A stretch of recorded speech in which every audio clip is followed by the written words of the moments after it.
nous allons, en introduction de cette table ronde, essayer justement de voir quelles sont les définitions de l'investissement long terme. On a parlé de financement, des nouvelles technologies juste avant. Qu'est-ce qui différencie l'investissement long terme? Quel type de durée peut-être, de type d'investissement, de type d'investisseur? Et toutes ces problématiques vont permettre peut-être un essai de définition de cet investissement long terme. Bonjour à tous.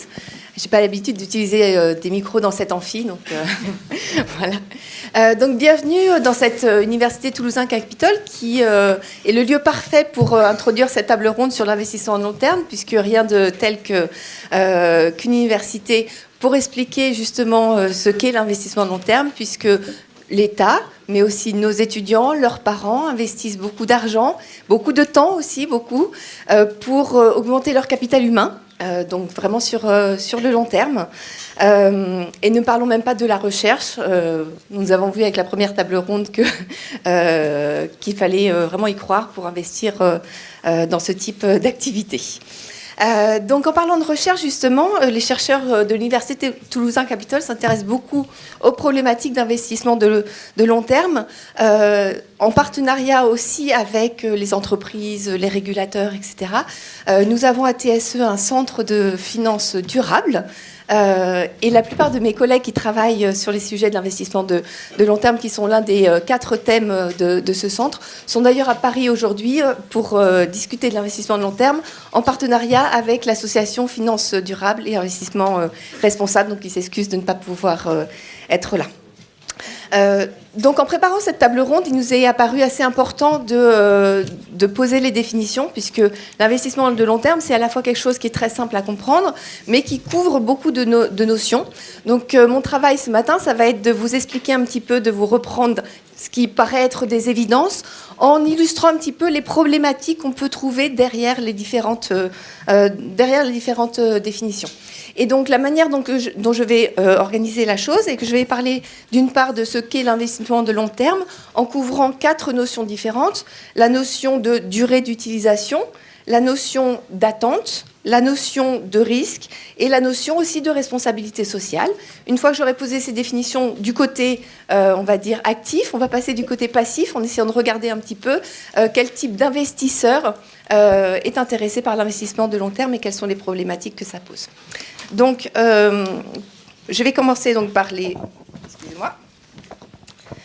la notion de durée d'utilisation. Et on va prendre comme exemple, on aura beaucoup d'exemples dans la table ronde, investir sur le long terme pour construire une autoroute. Vous voyez qu'en fait, on a un cycle de vie qui va être extrêmement long pour avoir avec des cash flows qui, normalement, si tout va bien, un jour vont rapporter de manière régulière pendant un certain nombre d'années. Et le fait que ces cash flows sont censés rapporter pendant un certain nombre d'années, ça va poser derrière le problème de la valorisation. On en a parlé déjà un petit peu avec les matériels, dans le sens où investir à 30 ans, on a l'habitude d'utiliser le coût du capital de l'entreprise pour pouvoir calculer l'actualisation, calculer la valeur annuelle nette du projet, vérifier si c'est rentable ou pas. Quand on parle d'investissement de très très long terme, comme des investissements par exemple sur des choses qui vont agir sur le climat ou sur le nucléaire, quand on veut faire une analyse coût-bénéfice, on ne sait pas forcément quel taux d'actualisation utiliser pour des choses qui vont arriver dans 200 ans, sur le traitement des déchets nucléaires par exemple, ou sur le changement climatique, etc.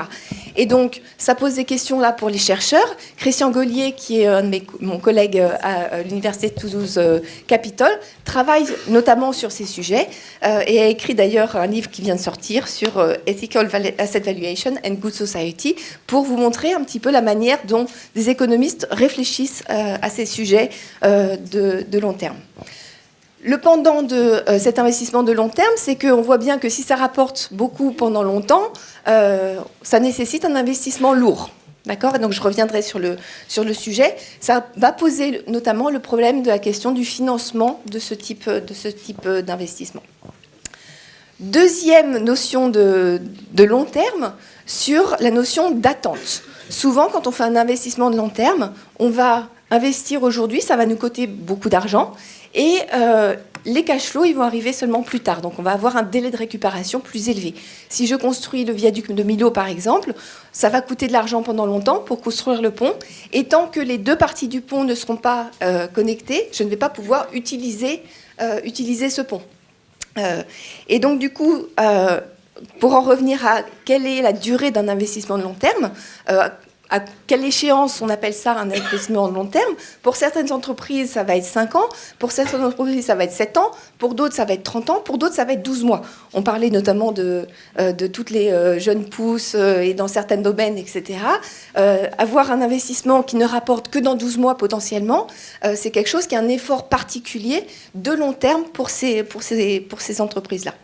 Ça pose du coup aussi le problème de l'illiquidité. À partir du moment où vous investissez un gros montant d'argent et que vous ne récupérez une partie de cet argent que dans très longtemps, ça veut dire que votre capital est immobilisé et que vous ne pouvez rien faire avec. Donc de la même manière, les chercheurs travaillent beaucoup pour essayer de comprendre un petit peu cette illiquidité, comment essayer de fluidifier un petit peu les choses. Et vous verrez notamment avec David Lebris sur les moulins du Bazac que depuis longtemps, les entreprises essayent de trouver des solutions pour faire face à ces problématiques d'illiquidité. Troisième notion que couvre le long terme, c'est la notion bien sûr de risque.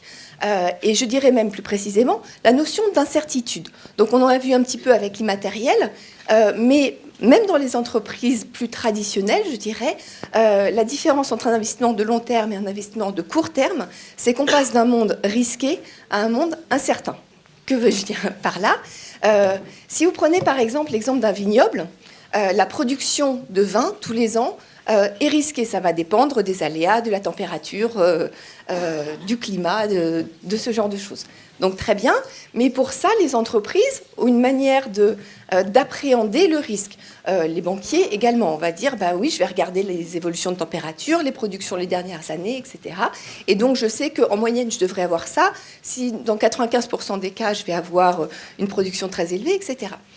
Maintenant, pensez à un vignoble qui veut investir et planter des cèpes sur une nouvelle terre.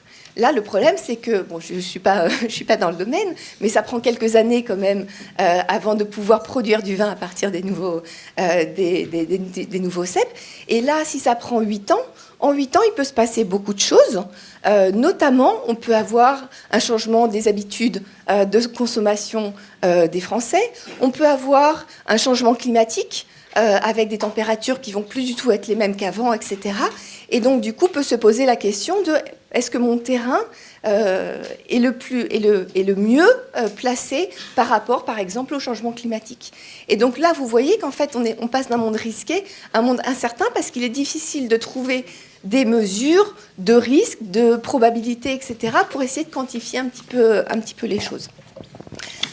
Se pose du coup la question de la manière dont les investisseurs vont réagir à cette incertitude.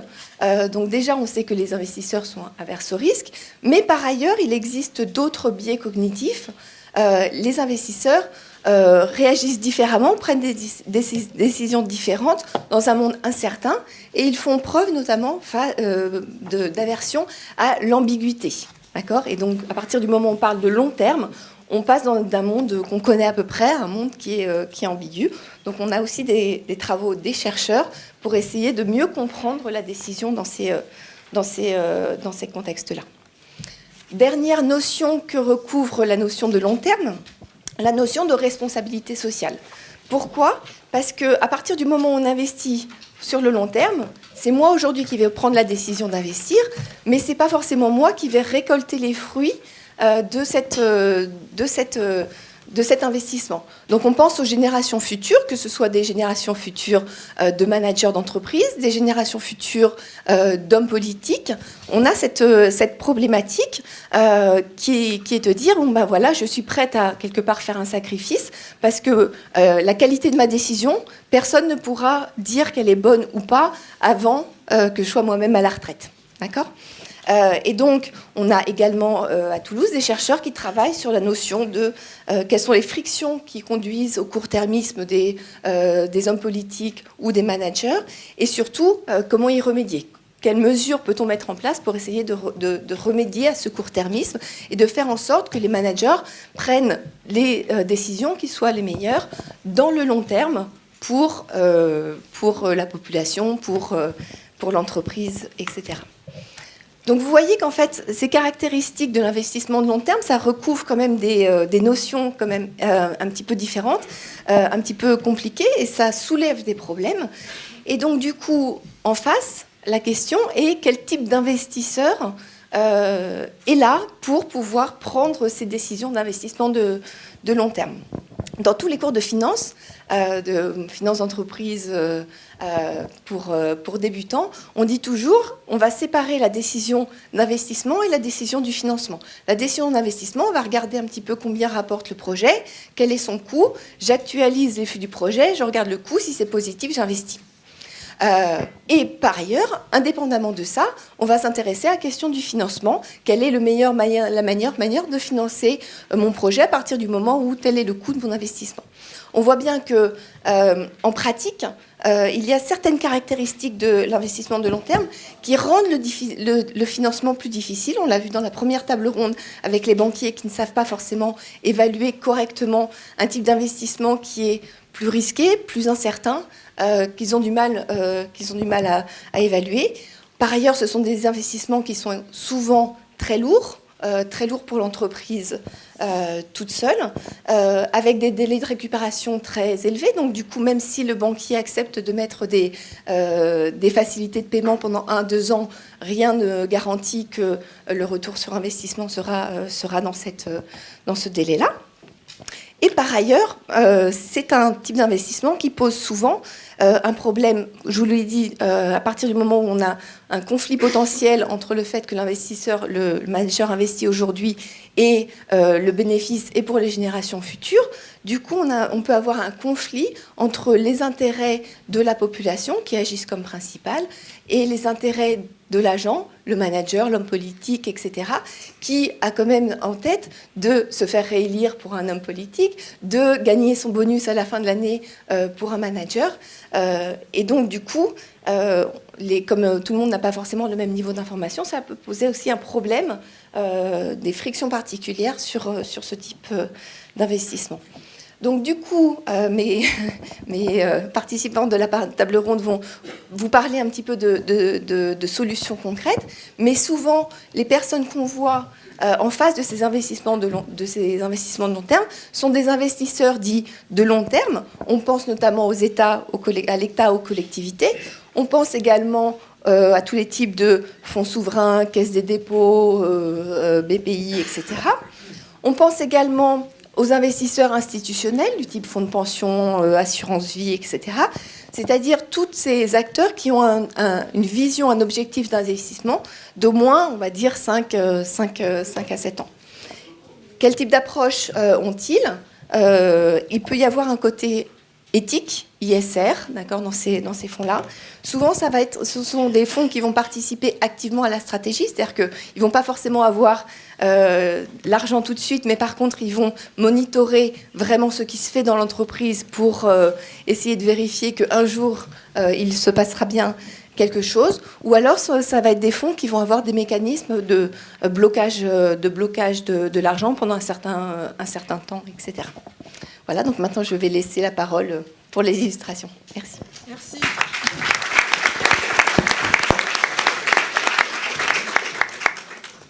Merci beaucoup, effectivement, pour ces définitions qui étaient essentielles, justement, pour pouvoir comprendre ce qu'était l'investissement à long terme. Et donc, pour pouvoir, effectivement, illustrer et concrétiser, puisque c'est une excellente manière, ensuite, de pouvoir comprendre de manière concrète en quoi consistent ces investissements. Eh bien, nous avons réuni, là aussi, un panel de grande qualité. Nadia Pelfig est vice-présidente de la région Occitanie, en charge du développement économique, de l'enseignement supérieur, de la recherche et de l'innovation. Élodie Drécy est directrice du bureau de Paris de la Banque européenne d'investissement et on est particulièrement heureux d'avoir justement la Banque européenne d'investissement, c'est-à-dire de pouvoir voir aussi quel est le rôle finalement des instances aussi et d'une Banque européenne dans ses financements et du coup dans ce que ça peut apporter pour les territoires, comme disent nos politiques. Thierry Decker est directeur interrégional Fonds propres, Réseau Sud à BPI France. Gérard de la Martinière est animateur de la Task Force Investissement Long Terme de la place financière de Paris. Et David Lebris est professeur de finance à TBS et nous parlera notamment justement d'histoire financière. Alors, Élodie, des exemples concrets, comment effectivement la Banque européenne d'investissement agit, comment on concrétise cette notion ? Bonjour à tous. Je veux d'abord remercier le Centre des professions financières de nous avoir invités, d'avoir invité la BEI. On est toujours très content, la BEI, de pouvoir témoigner de ce qu'on fait, parce que c'est vrai qu'on n'est souvent pas très connus, et encore moins dans les territoires, un petit peu à Paris. Mais voilà. Et donc l'idée aujourd'hui de mon intervention, c'est de vous illustrer effectivement avec des cas concrets ce qu'on fait, ce qu'on a fait en particulier en Occitanie.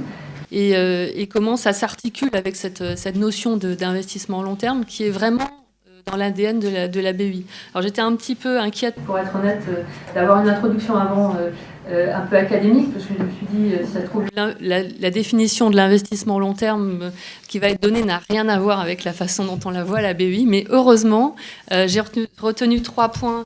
La durée, et qui peut être quand même assez variable en fonction des acteurs. Et ça, vous l'avez bien souligné, madame, et je vous en remercie, parce qu'effectivement, le long terme, il dépend vraiment du projet et du porteur de projet. 12 mois, ça peut paraître très long. On l'a vu aussi dans la première table ronde.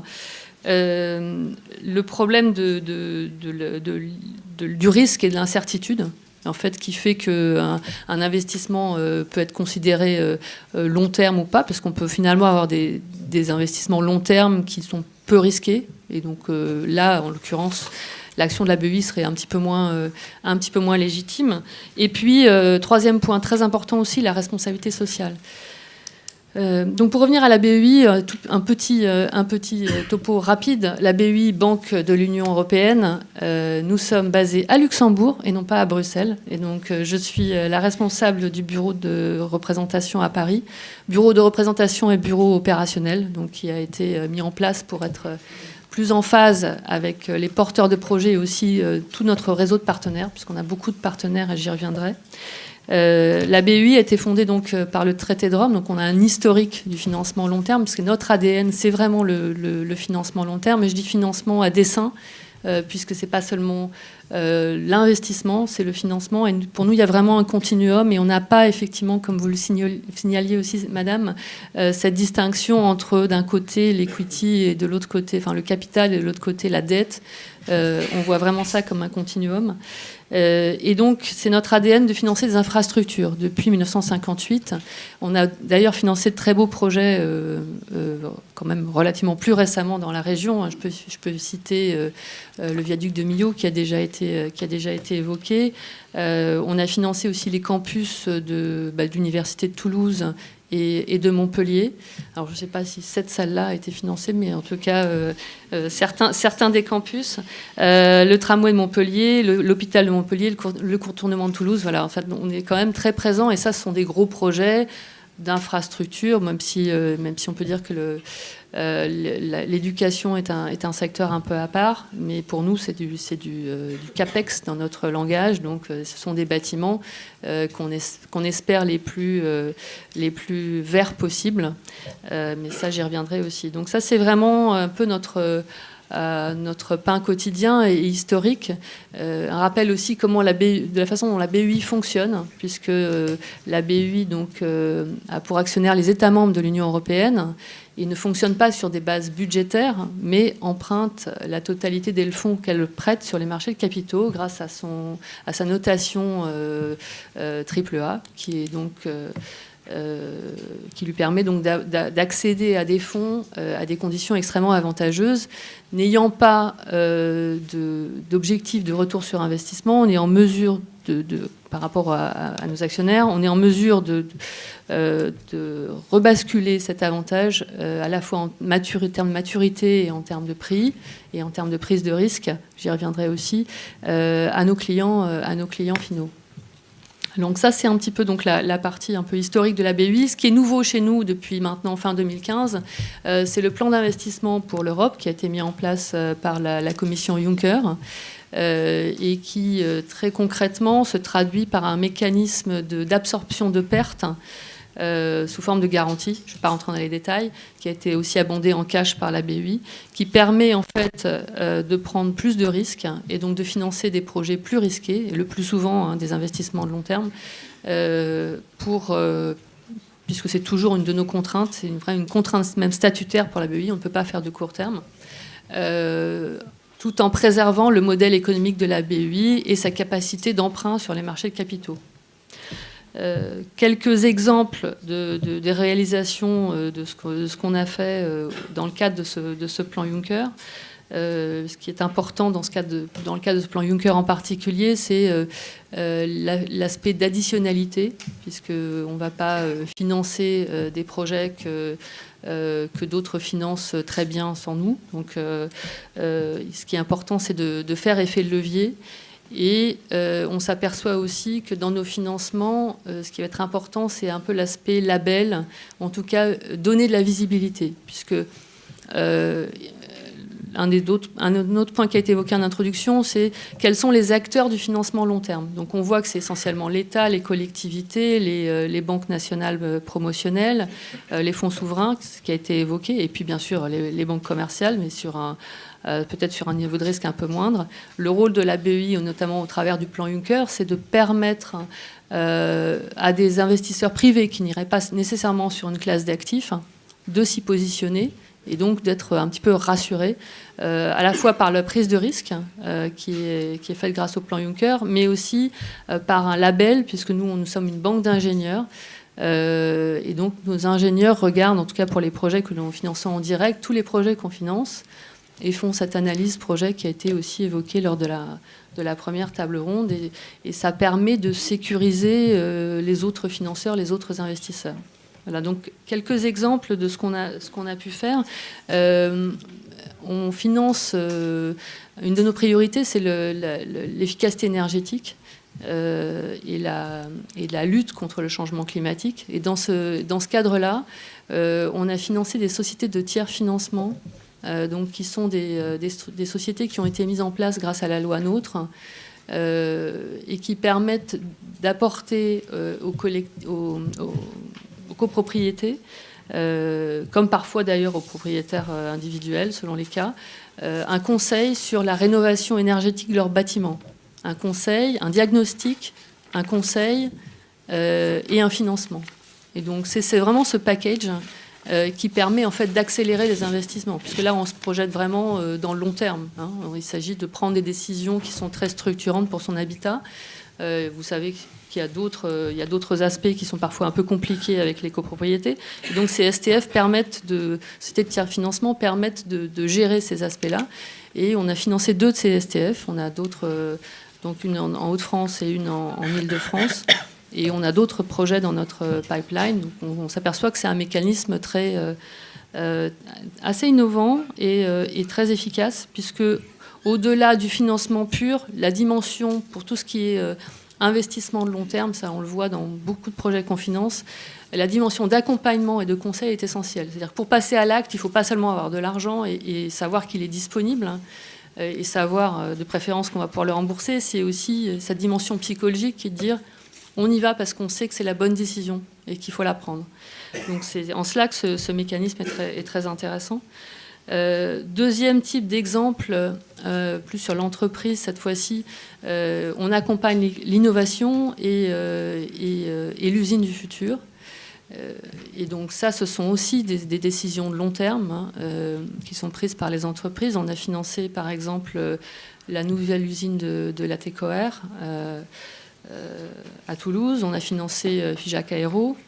On a financé une entreprise qui a développé, alors là c'est plus sur l'innovation elle-même, mais c'est un produit qui est intéressant, un gel qui permet aux médicaments de se diffuser, qu'on place sous la peau en fait, et qui permet à des médicaments de se diffuser entre quelques jours et voire jusqu'à plusieurs mois.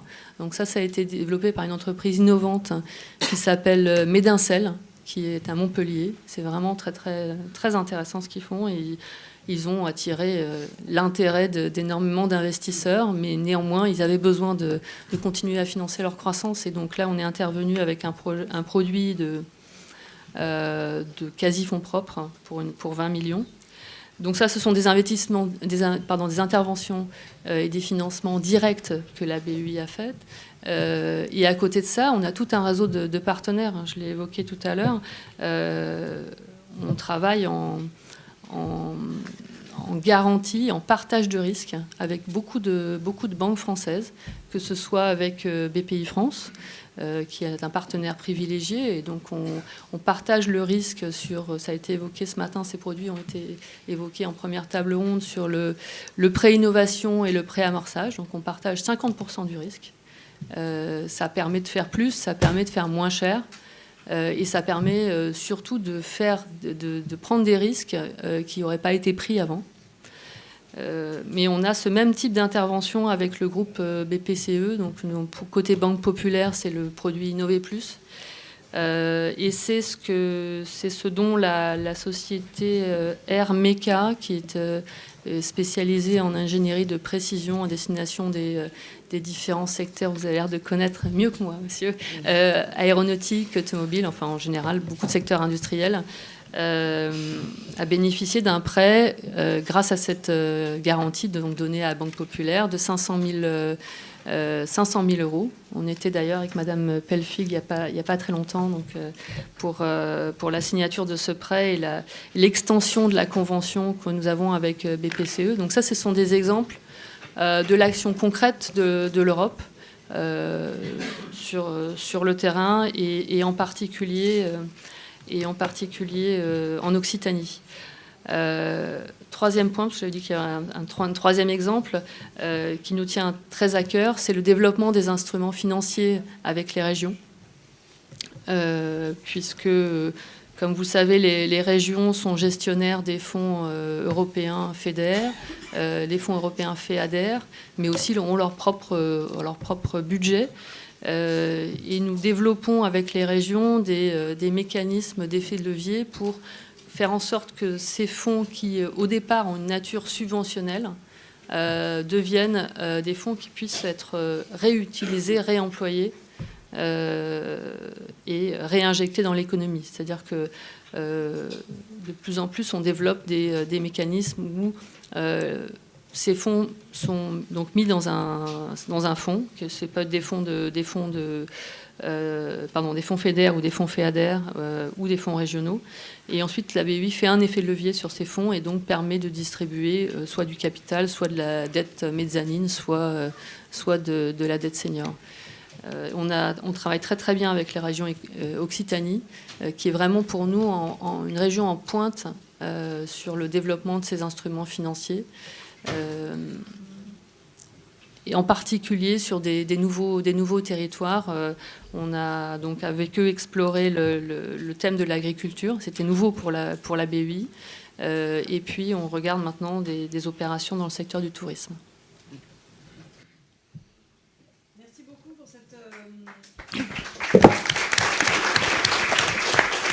cette illustration concrète des actions de la BEI. Madame Pelfig, que fait la région ? C'est une entrée en matière tout à fait cash.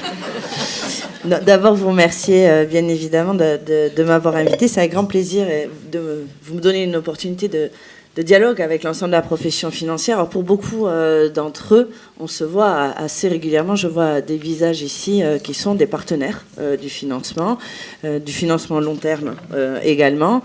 Dans votre introduction, Madame Onas, vous avez parlé de l'homme politique, beaucoup.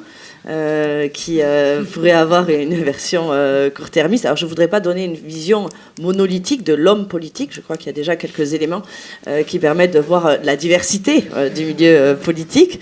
Peut-être vous donner en préambule de manière très synthétique de quoi on parle pour ce qui est de la région Occitanie, c'est-à-dire des chiffres sur les grandes masses. D'abord, quasi 6 millions d'habitants, c'est-à-dire 2,2 millions d'actifs. Puisqu'on parle d'investissement à long terme, on parle aussi des entreprises. La région Occitanie, c'est 640 000 établissements. Si on retranche les auto-entrepreneurs, qui sont 200 000, 440 000 établissements, avec un tissu économique composé à plus de 95% d'entreprises de moins de 10 salariés. Donc, quand on parle d'investissement, on parle aussi d'investissement à destination de structures, de typologies d'entreprises qui sont d'ordre PME. Celles qui produisent de l'emploi en région depuis une dizaine d'années sont justement nos PME et les entreprises de taille intermédiaire, les ETI. Là où on a eu des déperditions d'emplois, ça a été davantage sur les grands groupes et sur les auto-entrepreneurs. C'est des trajectoires qu'on travaille beaucoup avec la Banque de France, et je salue la présence de son directeur ici, avec lequel on travaille beaucoup. Dans la structure économique, l'industrie est d'un poids singulier en Occitanie, puisqu'on a un solde d'emploi positif en matière industrielle. Le PIB de la région Occitanie, excusez-moi pour cette avalanche de chiffres, mais ça permet de situer le sujet, est de 152,3 milliards d'euros en matière de PIB. 3,7 points de ce PIB sont consacrés à la R&D, et donc autorisez-moi, par rapport à la table ronde qui nous a précédé, de ne pas souhaiter, pour ce qui est de notre territoire, opposer risque et investissement nécessaire dans les nouvelles technologies et investissement long terme, parce qu'en l'espèce, me semble-t-il, quand la puissance publique intervient en investisseur dans les nouvelles technologies, particulièrement quand certaines nouvelles technologies ont du mal à trouver des niveaux de TRI moyen terme, je pense notamment aux biotechnologies qui sont une filière forte en région, nous avons besoin, nous, d'être en capacité d'offrir des investissements patients et donc de gérer le risque, y compris avec une vision long terme. Et donc par rapport à ce que vous avez indiqué sur parfois les injonctions paradoxales, on va le dire comme ça, du temps démocratique et électoral, forcément court-termiste, parfois plus long-termiste, puisqu'on voit que un certain nombre de mandats sont reconduits, ce qui est toujours l'espoir des hommes et des femmes politiques. Mais je crois que singulièrement, et il s'agit là de responsabilité, ce pourquoi nous sommes élus, c'est justement pour être en capacité d'aller sur des trajectoires de vision long terme, qui ne cherchent pas de niveau TRI, et j'y reviendrai, qui sont en adéquation avec le temps du mandat, mais qui permettent de hisser le territoire au niveau des transitions que sont celles du monde, et pas celles de la seule région Occitanie. C'est-à-dire qu'aujourd'hui, on parle de quoi? On parle de transition écologique et environnementale. Si, dans le temps d'un mandat, on n'est pas en capacité d'inscrire son territoire, ses structures entrepreneuriales, ces structures institutionnelles sur ces trajectoires-là, on a déjà échoué, non pas pour le long terme, mais pour l'immédiat. Dit autrement, quand, par exemple, dans le temps d'un mandat, on prend la décision d'investir et de payer full cost l'installation du CEATEC. Nous savons pertinemment que ce que produira en matière de recherche des start-up hébergées au sein du CEATEC ne rendra pas un niveau d'investissement sur ce même temps-là que celui des mandats.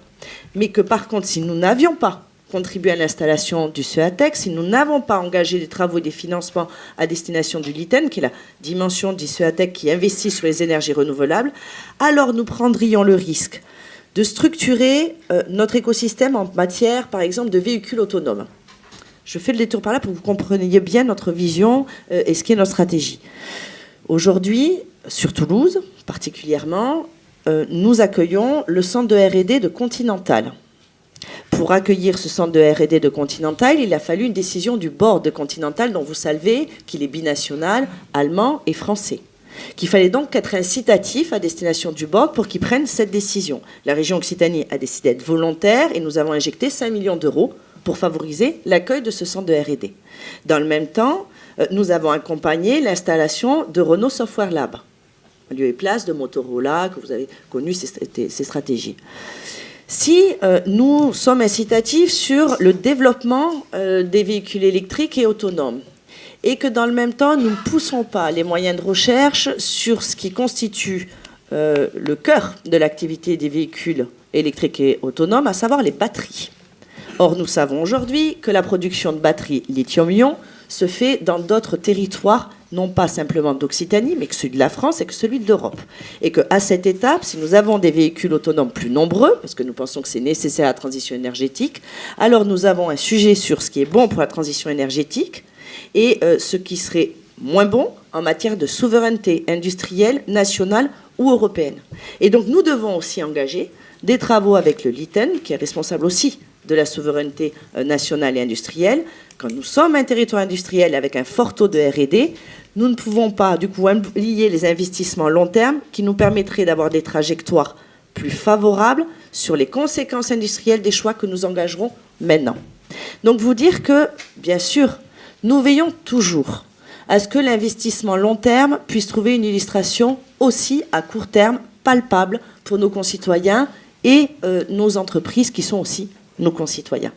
Mais que nous avons un devoir moral que de positionner un territoire qui est aussi grand que l'Autriche, qui est plus grand que 12 pays européens, sur des trajectoires qui dépassent nos propres personnes, ou alors nous sommes irresponsables. Et que je crois que ce niveau de responsabilité, il est aujourd'hui intégré par la plupart des responsables politiques. Il faut être en capacité de l'exprimer, de l'expliquer. La plupart du temps, nous nous voyons dans des temps de discours, qui ne sont pas des temps de dialogue. Et je crois que ce sont justement ces dialogues qui permettent de percevoir quelles sont la réalité de l'activité des pouvoirs publics et institutionnels. Aujourd'hui, bonjour Monsieur Raveau. Salut Thierry. Vous voulez faire une entrée discrète. Vous pouvez compter sur moi. Vous rappelez juste que quand on parle d'investissement long terme, rappelez le rôle de l'investissement public. L'investissement repart aujourd'hui à la hausse, et l'investissement public singulièrement, avec plus 5,1 milliards d'euros sur 2017. Sur ces un peu plus de 5 milliards d'euros, plus de la moitié, 54% pour être précise, sont le fait de l'investissement des collectivités publiques, et dans celles-ci, locales, pardon. Et dans celles-ci, bien sûr, les budgets, la taille aujourd'hui des collectivités régionales en font des acteurs majeurs. Lorsque nous avons un tissu de PME, et je reviens là, de TPE, notre sujet, ça a été de mesurer ce qui était nécessaire pour eux en matière d'investissement qui serait aujourd'hui non couvert par le financement privé. Lorsque nous mettons en œuvre des mécanismes de financement avec le Fonds européen d'investissement, avec l'opérateur de crédibilité qui est la Banque européenne d'investissement. Qu'est-ce que nous faisons? On ne va pas au doigt mouillé en se disant, voyons, quels sont les besoins, parce que moi, tel chef d'entreprise m'a dit qu'il n'arrivait pas à couvrir ses hauts de bilan ou ses besoins en ressources propres. On fait une étude ex ante qui mesure les besoins en financement non couverts. Pour la région Occitanie, ce sont 2,3 milliards d'euros de besoins de financement non couverts par les opérateurs bancaires privés. C'est un besoin immédiat de 700 millions d'euros en trésorerie prêt de garantie et couverture de garantie. Soit vous vous dites, bon, je vais lancer des mécanismes qui sont opérationnels pour les relais de croissance, que sont l'innovation et l'internationalisation. Je ne sais pas s'ils auront les moyens en haut de bilan ou en ressources propres pour les mobiliser. Et s'ils les ont pas, je pourrais toujours dire qu'au regard de la réglementation, y compris communautaire, d'intervention sur les règles de minimis, finalement, je ne pourrais pas les accompagner et j'économiserai des marges budgétaires. Ce n'est pas notre volonté. Donc, en même temps qu'on met en place des relais de croissance sur l'innovation et sur l'internationalisation, on met en œuvre une ingénierie financière qui permet de renforcer le haut de bilan et les ressources propres pour qu'ils puissent mobiliser du capital à destination de ce que sont les deux relais de croissance parfaitement identifiés par tous, je pense, l'innovation et l'internationalisation. Et c'est là qu'on met en œuvre un travail de constitution de fonds de capital développement, aujourd'hui sous gestion avec Irdis Souridec. Je crois que vous avez eu le plaisir d'entendre sa présidente, Corinne Dagrin, tout à l'heure. Ce sont 350 millions de fonds sous gestion. Bien sûr, on va sur le risque désormais avec Aelis, 35 millions. On va sur l'amorçage avec 35 millions. Mais le reste, c'est des investissements moyen terme ou long terme. Quelle est notre exigence en matière de TRI? Parce que nous avons des exigences en matière de retour sur investissement. Simplement, lorsqu'on est la puissance publique, ce ne sont pas les mêmes, et c'est normal, que ceux d'autres acteurs. Notre exigence en matière de TRI sera sur la création de valeur, bien sûr, mais également sur les impacts et les conséquences de manière sociale, l'emploi, sociétale et environnementale.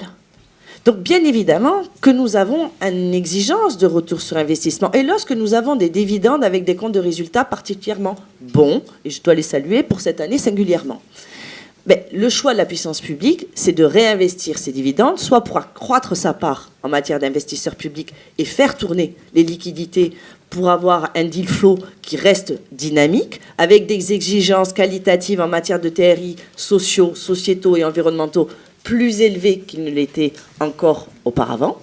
D'aller également sur des secteurs, s'agissant de fonds généralistes, dont on sait qu'ils sont moins couverts dans le domaine du risque privé. Je vous parlais tout à l'heure des biotech, mais il s'agit également de l'Internet sur les objets connectés, sur lesquels on pense que notre territoire a des trajectoires favorables à faire connaître au niveau mondial. Et donc, on doit conjuguer à la fois investissement sur les infrastructures, je vous parlais du CEA Tech, mais c'est également notre investissement à l'intérieur de l'IRT Saint-Exupéry. Et là, on forme un tout conséquent et cohérent sur les systèmes embarqués ou sur l'intelligence artificielle. Ce sont nos investissements en infrastructure à destination de l'IoT Valley, et vous retrouvez la dimension que je vous indiquais maintenant. Mais ce sont aussi la capacité avec Foster, c'est-à-dire le véhicule que nous avons créé avec la BEI, pour lequel nous avons sélectionné des opérateurs, dont Irdis Oridec, avec les due diligence qui ont été réalisés, M Capital Partner, la Banque Populaire, la Caisse d'épargne, et considérant le véhicule sur les entreprises innovantes, Créalia, qui a une singularité, il s'agit là d'un fonds de prêt d'honneur. Les fonds de prêt d'honneur, vous le savez, les nouveaux TRI ne sont en aucun cas mesurables de la même manière.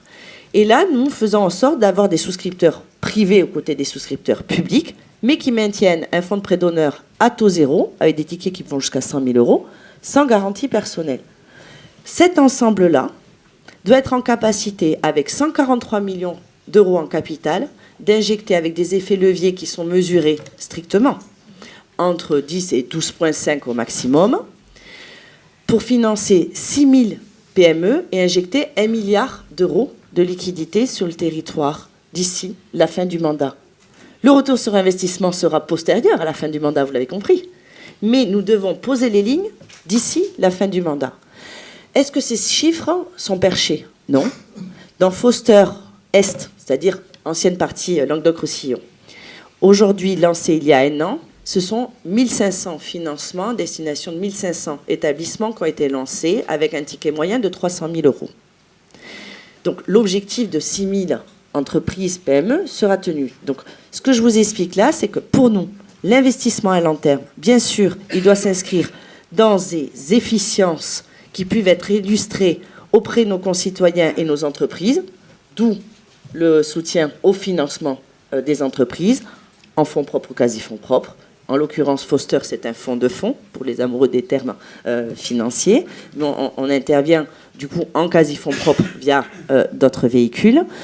On a des lignes sur lesquelles, par exemple, je vois des investisseurs et gestionnaires sur Midi-Pyrénées Croissance qui sont des lignes beaucoup plus patientes. Et le rôle de la puissance publique, c'est d'investir dans des fonds patients et concomitamment, ou en même temps, d'investir dans des infrastructures dont on sait que les ressources sur investissement seront plus tardifs. Donc voilà ce que je voulais vous dire aujourd'hui, c'est la conscience de la nécessité de l'ingénierie financière, parce qu'on ne peut pas, quand on parle de développement économique ou même de soutien à l'innovation en région, se dire qu'on n'est que sur des dispositifs d'intervention en subvention ou même en avance remboursable pour des vecteurs de relais de croissance si on ne s'assure pas que derrière, la trésorerie, les fonds propres de nos entreprises seront en capacité de tenir ces trajectoires-là, ou alors on serait encore une fois dans ce qui est reproché, à juste titre, aux politiques et aux responsables politiques, d'être dans l'incantatoire, d'attendre finalement que les acteurs sont dans l'incapacité de mobiliser les budgets de dispositifs qui sont réalisés à leur destination. Et si on ne s'assure pas de ça, alors je crois qu'on sera dans l'échec, non pas pour nous-mêmes, mais dans l'échec de maintenir les dynamiques dans les territoires. Et enfin, vous dire que nous sommes investisseurs et gestionnaires. Les régions ont un budget dont la particularité est la nécessité d'être à l'équilibre. L'État n'a pas l'obligation, vous le savez, de présenter un budget à l'équilibre. Visiblement, ça n'a échappé à personne. La région Occitanie, 3,6 milliards de budget, c'est un budget à l'équilibre. Et nous passons par des dispositifs de notation financière. Aujourd'hui, l'agence de notation indépendante pour la région Occitanie, c'est Fitch Ratings. On est sur une notation financière de AA, perspective stable, ce qui nous permet d'avoir une vision long terme, qui nous permet aussi d'engager des billets de trésorerie sur du financement court terme, qui nous permet de financer de l'investissement, qui nous permet aussi de faire le joint avec la mobilisation des fonds FEDER, que je défends ardemment, mais qui ont une spécificité. Lorsque vous engagez du FEDER, il faut être solide en matière d'avance de trésorerie. Nous faisons cette avance de trésorerie, mais la constitution de dossiers FEDER, notamment pour une entreprise, quand on mobilise du FEDER aux côtés des fonds régions, c'est avoir la capacité de tenir au moins 9 mois en avance de trésorerie, souvent plutôt 12 à 24 mois, et avec du rappel de fonds, si le contrôle a posteriori se passait pas très bien, donc on essaie de le garantir, qui peut aller jusqu'à 1 an après le fait que les fonds aient été intégrés à la trésorerie de l'entreprise.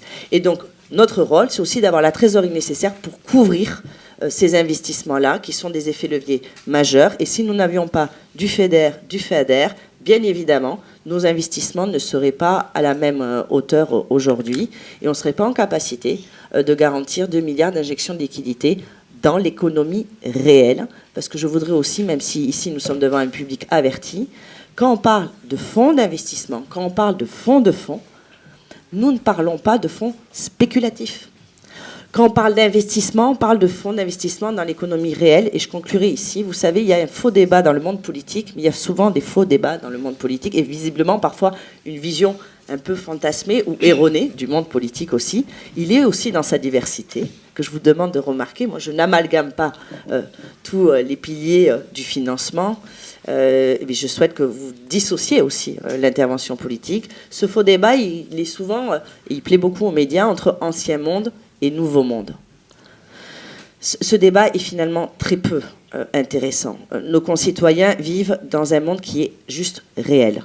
Et le rôle, finalement, des responsables politiques, c'est de faire l'investissement dans le monde réel avec les outils que vous produisez sur la base des initiatives réalisées par les entrepreneurs. Nous ne sommes que facilitateurs et pour cela, il faut que nous soyons éclairés. C'est ce que vous faites, y compris avec ce colloque. Et je vous en remercie très, très sincèrement.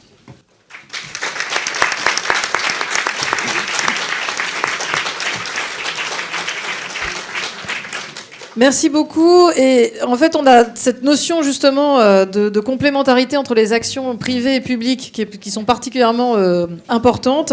Thierry Decker, donc au niveau de BPI France aussi, vous allez sans doute nous en parler. Oui, bonjour à tous, bonjour à toutes et à tous. Merci de cette invitation. Je suis très heureux de pouvoir intervenir après de brillants orateurs. Et excusez-moi s'il y a de la redite, mais il y a quelques points sur lesquels je souhaiterais revenir, et en particulier sur des points qui ont été évoqués dans l'introduction de cette table ronde. Lorsqu'on parle d'investissement long terme et de financement long terme, on peut faire un constat, c'est que plus la durée est longue, plus le nombre d'intervenants est réduit. Alors, c'est un constat. Pourquoi ? Alors, je vais vous donner quelques pistes. Naturellement, cette liste ne sera pas exhaustive. Mais on a déjà évoqué un sujet, c'est la ressource. Plus la durée est longue, plus la ressource sur les marchés est rare, mais surtout plus son coût est élevé. Si on est sur une courbe de taux classique, on a des taux naturellement qui suivent la durée d'investissement. Taux court, durée courte, taux court, durée longue, taux élevé, sauf aversion des courbes de taux, ce qu'on a vécu il y a quelques années. Et on vit en ce moment aussi une situation un peu spécifique avec même des taux négatifs sur certaines durées. Mais généralement, plus la durée est longue, plus les taux sont élevés, et plus l'importance de la signature, et c'est ce qu'on soulevait tout à l'heure avec la BEI, plus l'importance de la signature permet d'avoir des ressources à taux réduit. Donc le nombre d'intervenants sur des durées longues se réduit. Ensuite, il y a une notion aussi de capacité. si on prend une entreprise, de la capacité de l'entreprise à faire face à ses engagements. C'est ce que va analyser le financier aussi.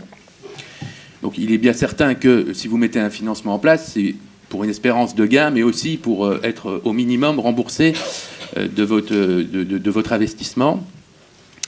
Et là, plus la durée est longue, plus, je dirais, le caractère aléatoire du business plan qui vous est déposé est important. Je suis un praticien, je mets en place des opérations de fonds propres dans les entreprises, et souvent, lorsqu'on demande à un dirigeant « est-ce que vous pouvez me faire un BP à 5 ans ?» il nous dit écoutez, M. Decker, moi déjà, l'année prochaine, j'aimerais bien savoir en fin d'année ce que je vais faire. Imaginez à 5 ans. Bon. Donc imaginez sur des durées beaucoup plus longues, 10 ans, 15 ans, imaginez un petit peu les difficultés d'analyse d'un dossier et effectivement du marché sur lequel va évoluer l'entreprise.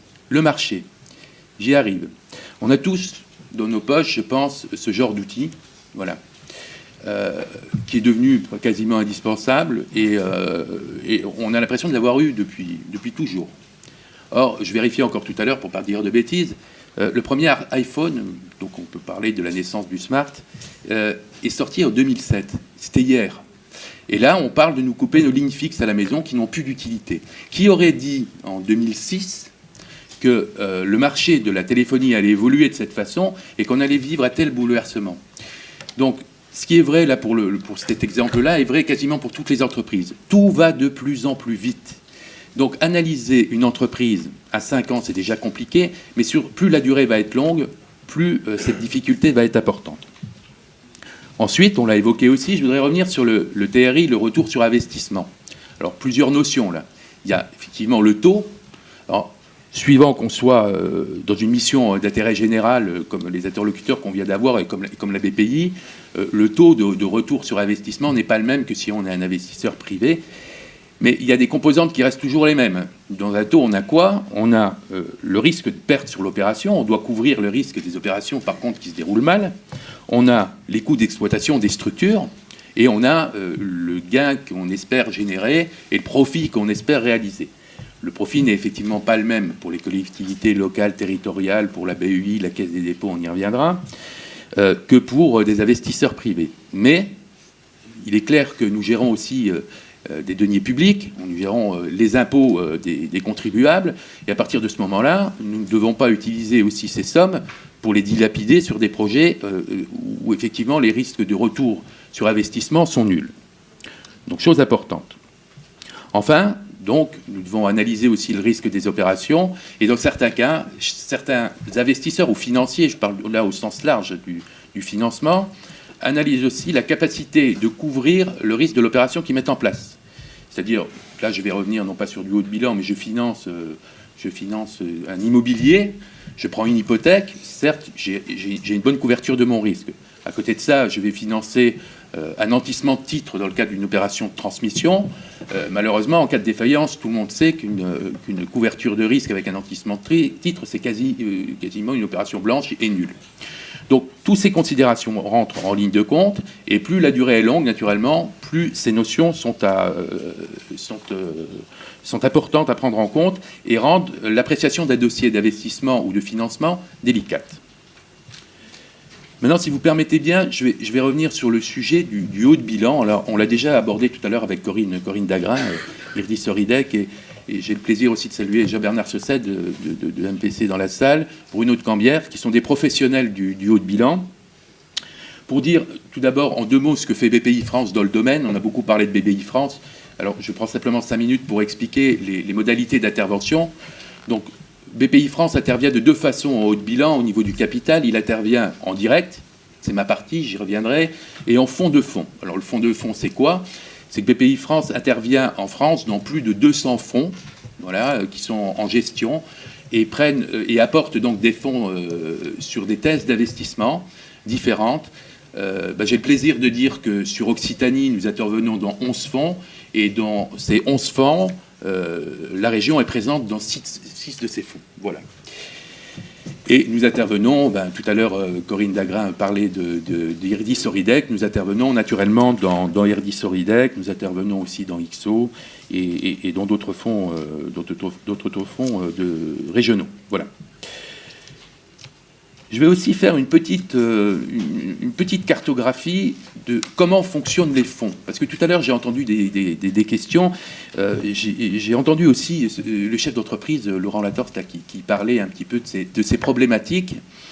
Et je voudrais utiliser un petit peu ce qui a été dit pour expliquer comment fonctionnent les fonds d'investissement. Parce que il y a des notions qui parfois sont rentrées un petit peu dans le vocabulaire, qui sont des choses un peu communes. On dit, ben voilà, c'est du capital risque. Non, le capital risque, c'est un élément bien précis des interventions en capital. Voilà. Donc, je voudrais rappeler, devant l'auditoire, comment sont segmentés les fonds d'investissement. En gros, c'est segmenté en quatre types d'intervenants. On en a déjà évoqué tout à l'heure. On a l'amorçage, on a le capital risque, on a le capital développement, et j'inclus le capital transmission, et on a le capital retournement. Alors rapidement, c'est quoi la différence entre ces différents intervenants? C'est particulièrement important, parce que souvent on voit des projets tournés ou des dirigeants qui ne trouvent pas de fonds, parce qu'effectivement cette notion-là n'est pas suffisamment explicitée. L'amorçage, ben, je vais prendre une personne dans la salle, voilà, qui a une idée. J'ai une idée, je veux créer je sais pas, une planche à roulettes à moteur. Voilà. J'ai l'idée. Mais maintenant, il me faut des fonds pour créer le premier prototype. Ça me coûte quand même assez cher. Et puis, il faut que j'embauche des ingénieurs. Face à moi, j'ai qui comme type d'investisseur? J'ai d'abord ce qu'on appelle la love money, c'est-à-dire ma famille, mes amis qui vont m'apporter de l'argent. J'ai les capital angels qui sont là pour mettre des petits montants. Et j'ai les fonds d'amorçage. Dans les fonds d'amorçage, ici, on a, par exemple, en région, on a IRD Soridec. Oui, IRD Soridec, les deux, oui. On a IRD Soridec. Et donc là, les fonds qui vont être injectés vont l'être à un moment de la vie de l'entreprise où le risque est particulièrement élevé. Et c'est d'ailleurs là qu'on rencontre des failles de marché, et c'est les failles de marché les plus importantes, parce qu'effectivement, on est sur des sujets risqués, sur des sujets où effectivement, si le marché n'a pas encore répondu et qu'on a une réponse d'un intervenant, on n'est absolument pas certaine que celle-ci va se mener à terme et se concrétiser. La planche à roulettes, on l'a fabriquée. Maintenant, il faut tester le marché. J'ai pas fait encore de chiffre d'affaires, mais elle fonctionne. Mes ingénieurs l'ont mise au point. Il faut que j'attaque le marché. Donc là, on va changer d'interlocuteur au niveau des investisseurs. Et là, on va avoir les capitaux risqueurs, le venture, enfin, des différents termes qui sont utilisés. Et on est encore dans une maturité de l'entreprise qui est risquée vis-à-vis des investisseurs. Et on a un nombre d'investisseurs encore, somme toute, limité. Et on a un profil d'investisseurs, on reviendra tout à l'heure en parlant des tests d'investissement, qui sont spécialisés dans le domaine d'activité dans lequel on intervient. Parce qu'effectivement, il va falloir appréhender le marché, l'évolution du marché, comme je l'expliquais tout à l'heure, que sera le smartphone, ou qu'était le smartphone il y a 10 ans. Il va falloir des gens hyper spécialisés sur des sujets précis, que ce soit la biotech, que ce soit le numérique. Et donc là aussi, on a un champ d'investisseurs qui est relativement restreint. On ne peut pas s'adresser à un investisseur généraliste.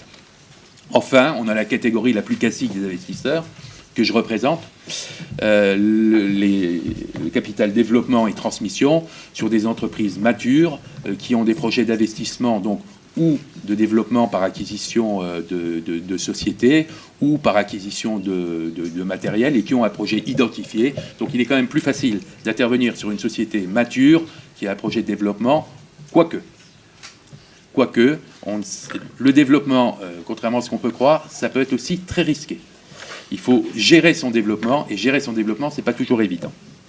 Et enfin, on a le capital retournement, alors là, c'est epsilonesque, et malheureusement, je pense que là aussi, on a un gros trou dans la raquette, parce que c'est un métier particulièrement complexe et risqué. Ce sont les entreprises qui ont un caractère stratégique, qui malheureusement connaissent une grosse défaillance, et qu'il faut absolument sauver. Alors, sauver pourquoi ? Sauver parce que, tout simplement, elles sont stratégiques, peut-être pour un grand donneur d'ordre, ou peut-être tout simplement parce qu'on va avoir une puissance étrangère, où on parlait tout à l'heure des fameux fonds souverains, qui, eux, vont arriver avec une montagne de capitaux et risquent de récupérer une R&D qui a été financée, comme le soulignait Corinne tout à l'heure, peut-être par les deniers publics. Voilà. Et donc, nous risquons de perdre le savoir, la R&D, et naturellement tous les gains futurs sur ces opérations, et les voir partir dans des pays étrangers. Donc, il y a quelques fonds qui sont spécialisés en France sur le capital retournement. Une fois qu'on a cette cartographie en tête, on comprend déjà mieux à quel type d'investisseur vers quel type d'investisseur il va falloir se retourner. Et ça, c'est vrai donc, pour les investissements, on l'a vu tout à l'heure, innovants, mais c'est vrai aussi pour les investissements long terme. Comment fonctionnent les fonds d'investissement après en sous-catégorie? Chaque investisseur va avoir une thèse d'investissement. C'est-à-dire qu'il va dire, je vais intervenir sur des entreprises matures ou en création, je vais intervenir sur tel ticket, je vais intervenir sur telle durée et sur telle typologie d'entreprise ou de secteur d'activité. Ils vont intervenir avec des fonds. Ces fonds, qui leur apportent? Alors, c'est ou des fonds propres, c'est-à-dire quand vous avez un fonds d'investissement bancaire, je prends au hasard BNP, ça va être BNP Développement qui va intervenir avec des fonds de la BNP, mais souvent, et dans la majorité des cas, ça va être des fonds qui sont gérés par des sociétés de gestion. Prenons le cas ici, on avait Corinne qui nous parlait tout à l'heure, donc qui est présidente de la société de gestion Irdis Soridec. Elle gère des fonds qui viennent de différents intervenants, BPI, région, je vais en oublier, et des fonds privés, voilà, ça me permettra de ne pas en oublier. Je veux vexer personne. Voilà. Et donc, ça va nous permettre d'avoir, je dirais, un peu une cartographie des différents types d'investisseurs pour intervenir. Les durées. Alors, on arrive au sujet de la durée, et parce que le thème, c'est quand même la durée longue. Généralement, les fonds d'investissement, en gros, on a 3 catégories. On a une catégorie qui disparaît un petit peu, on l'avait sur les fonds fiscaux, qui intervenaient sur des durées relativement courtes, qui étaient de 5 ans. Généralement, les fonds interviennent sur des durées de 7 à 8 ans, et ça ne veut pas dire pour autant qu'au bout de 8 ans, ils disparaissent de la géographie du capital de l'entreprise. Mais tout simplement, au bout de 8 ans, on peut considérer qu'un projet pour lequel on est intervenu est arrivé à son terme. Rien n'empêche un investisseur de sortir et de re-rentrer. Alors, soit avec les mêmes fonds qui existaient, soit avec des fonds partenaires nouveaux, pour des problèmes de compétences, pour des problèmes de montant de tickets. Mais un investisseur, eh bien, on l'évoquait tout à l'heure, peut rester, même s'il a une vocation à intervenir sur des durées de 7 ans, peut rester 10 ans, 15 ans, voire même plus au sein d'une entreprise. Rien ne l'empêche d'y rester. Enfin, on a une catégorie de fonds qui est en train un petit peu de se développer, et ce qu'on appelle les fonds evergreen, qui, eux, n'ont pas vraiment de durée de financement. Les fonds sont internes et les fonds se régénèrent et ils n'ont pas de politique, je dirais, de durée lorsqu'ils rentrent dans une entreprise.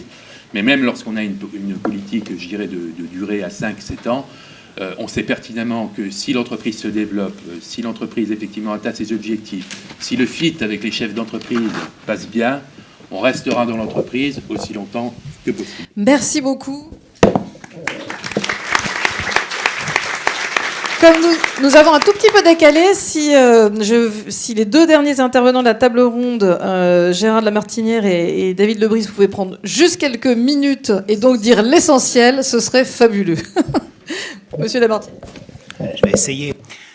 La Task Force Investissement Long Terme de la place de Paris a été mise en place en 2010 à l'initiative de la Caisse des dépôts et consignations et réunit l'ensemble des parties prenantes, à la fois financières et non financières, pour sensibiliser les décideurs publics aux problématiques de l'investissement de long terme. C'était d'ailleurs à l'époque assez rare comme sujet. Nous avions fait un diagnostic relativement simple. Les besoins d'investissement de long terme sont considérables, milliers de milliards d'euros. Les ressources disponibles, c'est essentiellement l'épargne des ménages. À cette échelle-là, seule l'épargne des ménages peut véritablement remplir l'objectif. Troisième constat, les grandes régulations financières en cours d'élaboration post-crise 2008 avaient certainement, pas pour objet, mais certainement pour résultat d'empêcher, voire de bloquer l'investissement de long terme. Alors nous venons de refaire un nouveau rapport, je vous le recommande, il s'appelle « Oser le long terme », et qui fait d'abord le constat que, comme on pouvait s'y attendre, l'investissement de long terme est en berne en Europe. Quand vous regardez la formation brute de capital fixe, qui va très au-delà de l'investissement de long terme, nous n'avons pas encore rattrapé le niveau de 2008, alors que toutes les zones économiques en compétition l'ont dépassé depuis un certain temps déjà. Mais quand on se concentre sur l'investissement de long terme, et là la difficulté méthodologique est sérieuse parce que la comptabilité nationale ne connaît pas l'investissement de long terme, tout simplement. Alors on est obligé de faire des focus sur un certain nombre de lignes. La ligne infrastructure, on est à moins 20% par rapport à ce qu'on était en 2008. La ligne recherche et développement, peut-être que vous avez des chiffres particulièrement bons en région Occitanie, mais on est à 1% du PIB sur l'ensemble de l'Europe, là où les États-Unis sont à 2% et l'Asie à 3%. En matière de capital, on a beaucoup parlé de capital risque, et certainement il se fait beaucoup de choses, mais sur l'ensemble de l'Union européenne, le volume du capital risque, c'est 17 milliards d'euros, là où les États-Unis sont à 70 milliards d'euros, l'Asie à 70 milliards d'euros, on n'est juste pas dans la bonne configuration des chiffres. Et puis, phénomène également qui est très très significatif, le niveau de détention des actions par les résidents européens a baissé de 11 points entre 2000 et 2018, c'est-à-dire que nous sommes de moins en moins propriétaires de nos entreprises, ce qui évidemment pose des questions tout à fait considérables. Alors, on est dans une situation paradoxale. Nous avons, ça a été rappelé tout à l'heure, la base d'épargne des ménages, qui est une épargne de fait à très long terme, pour les besoins de logement, pour les besoins de retraite, pour les besoins de dépendance, pour les besoins de transmission, qui est la plus forte du monde. Nous avons une priorité affichée de l'Union européenne depuis le livre vert de M. Barnier et le plan Juncker sur l'investissement long terme. Et le résultat est tout simplement, sinon moins médiocre, sinon plus mauvais encore. Alors on a essayé de comprendre pourquoi. Donc on a analysé l'ensemble des mesures prises par l'Union européenne sur les 8 dernières années pour essayer de remettre l'investissement, et notamment l'investissement de long terme, au goût du jour. Alors certaines sont tout à fait intelligentes et intéressantes, je parle notamment de l'Union des marchés de capitaux, elles produiront leurs effets dans 25 ou 30 ans. C'est intéressant, mais ça ne répond pas à nos problèmes, qui est un problème immédiat. Et puis on a analysé toutes les mesures qui ont été prises, ou je dirais plutôt les mesurettes qui ont été prises pour favoriser l'investissement, les infrastructures, les titrisations, etc. Ce sont des rustines qui sont compliquées d'application, qui sont consenties à regret par les autorités de régulation, qui sont sophistiquées et qui ne produisent pas de résultats. Et donc, nous sommes en face d'un vrai problème, et c'est la raison pour laquelle nous avons sorti ce nouveau rapport, pour essayer véritablement de tirer le signal d'alarme. Et pour essayer de faire comprendre les choses, nous avons pensé qu'il était important, je ne suis pas seul, je sais, de proposer une définition de l'investissement long terme, parce que j'avais été souvent mis à défi dans mes contacts à Bruxelles. Oui, mais finalement, qu'est-ce que c'est que l'investissement long terme? Alors, après beaucoup de discussions, on a sorti la définition suivante: l'investissement de long terme est la stratégie de placement financier déployée par un opérateur, quel qu'il soit, disposant de ressources stables qui à la fois autorisent et nécessitent une allocation d'actifs susceptibles de produire un retour économique dans le temps. Et je crois que c'est très important de souligner que l'investissement long terme ne se réduit pas à une classe d'actifs. Certes, des classes d'actifs sont des supports naturels de l'investissement, l'infrastructure par exemple, mais tout instrument financier peut être le support d'un investissement de long terme. Je pense en particulier à l'investissement action, qui est une des grandes faiblesses de nos systèmes économiques.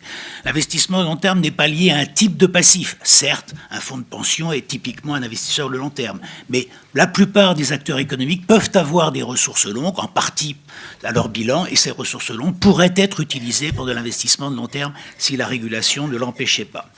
Ce n'est pas non plus un type d'acteur, on a en fait un continuum de gens qui sont plus portés sur l'investissement de long terme, l'autre un peu moins, mais qui pourraient en faire également. Et ce n'est pas non plus, ça a été souligné déjà, un horizon d'investissement, parce que tout dépend du passif. Si le passif est à 5 ans, ben alors l'investissement long terme sera de 5 ans, s'il est à 15 ans, ce sera de 15 ans, s'il est à 30 ans, ce sera de 30 ans. Donc ne nous enfermons pas non plus dans un seuil, 8 ans, 10 ans, je ne sais lequel. À partir du moment où on accepte cette idée de l'investissement long terme calé sur le passif, on en déduit trois choses très importantes. La clé, c'est la gestion actif-passif. Donc, c'est la gestion actif-passif qui permet l'investissement long terme. La nécessité, c'est de refaire une évaluation précise des risques et des rendements à la faveur du long terme, qui est complètement différente de l'analyse qui a été faite pour établir les régulations prudentielles, comptables, etc.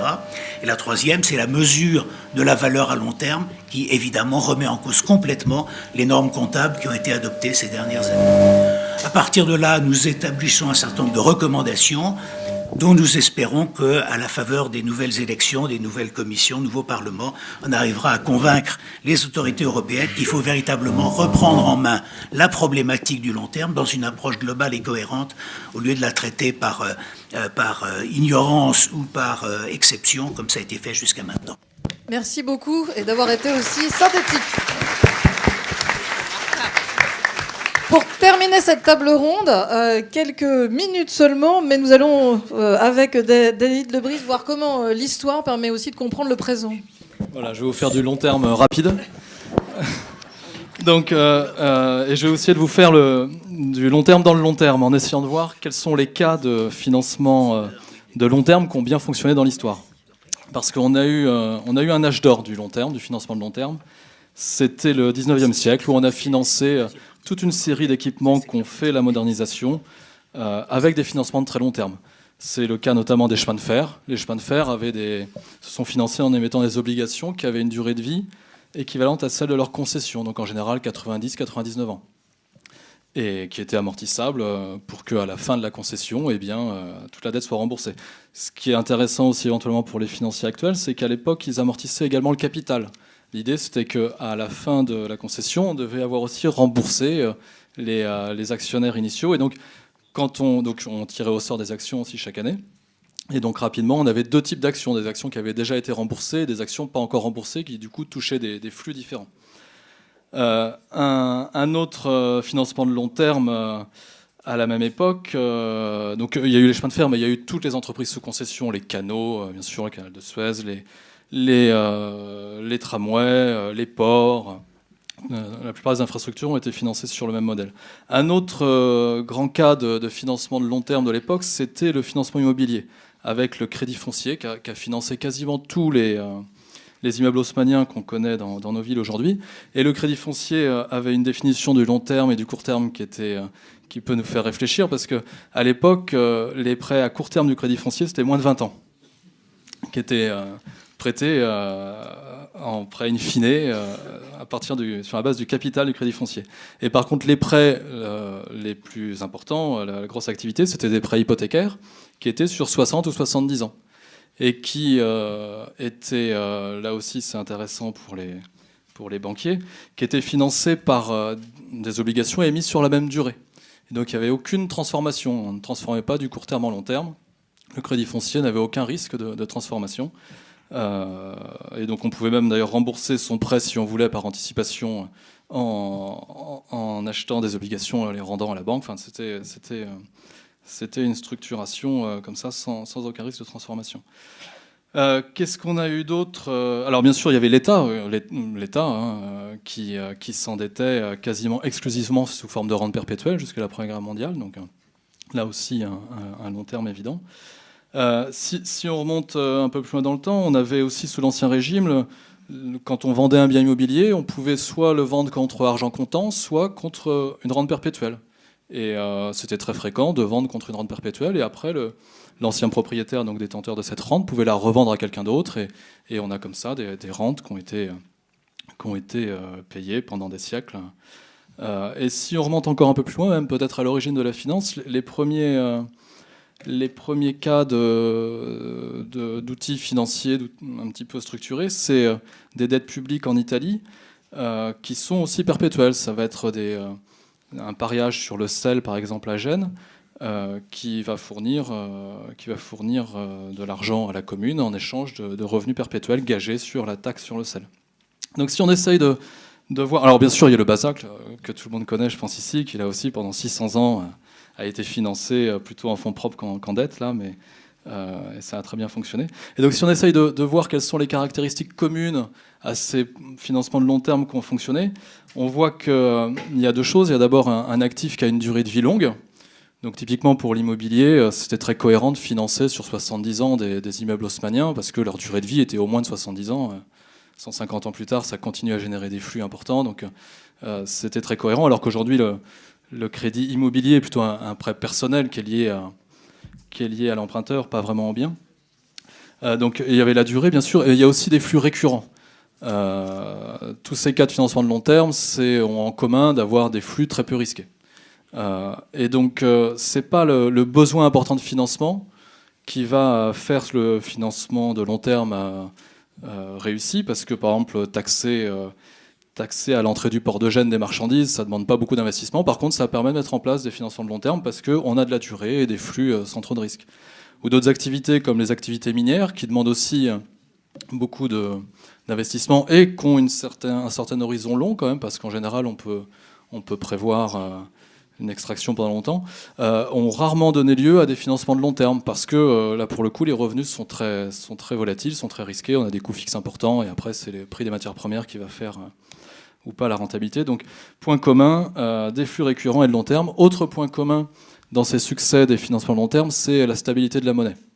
Parce que ça fonctionnait bien au 19e siècle, parce que la monnaie, c'était des pièces d'or et d'argent. Donc, on n'avait aucun doute sur la valeur réelle des flux qu'on obtiendrait beaucoup plus tard. Donc, c'est beaucoup plus facile d'accepter de reporter à très loin les flux qu'on va toucher quand on n'a aucun doute sur la valeur de ces flux.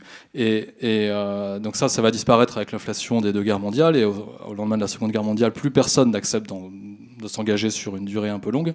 Et donc, pour trouver quand même des financements, on va mettre en place des choses qui, à nouveau, peuvent inspirer éventuellement aujourd'hui, des manières de rassurer les épargnants, et notamment des indexations multiples et variées. Donc, évidemment, sur le prix de l'or, ça va être le fameux emprunt Pinet, mais l'État s'est endetté aussi en indexant le remboursement sur le cours des actions à une époque, dans les années 50.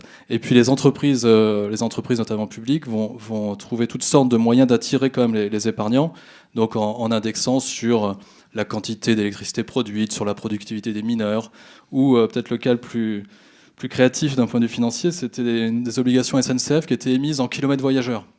C'est-à-dire que l'obligation était remboursée 1600 km voyageurs et payait un intérêt de, 60 km voyageurs. Et donc on pouvait se faire rembourser au choix en espèces ou en bon voyage. Et ça, effectivement, ça a très bien fonctionné parce que ça permettait de rassurer le petit épargnant qui avait vu des générations d'épargne disparaître avec l'inflation. Déjà un peu le cryptoactif, finalement. Oui, on peut dire ça, mais sauf qu'il était un petit peu plus concret. Je ne sais pas si j'ai encore le temps de parler des... Ouais, bon, mais je m'arrête alors. Merci beaucoup.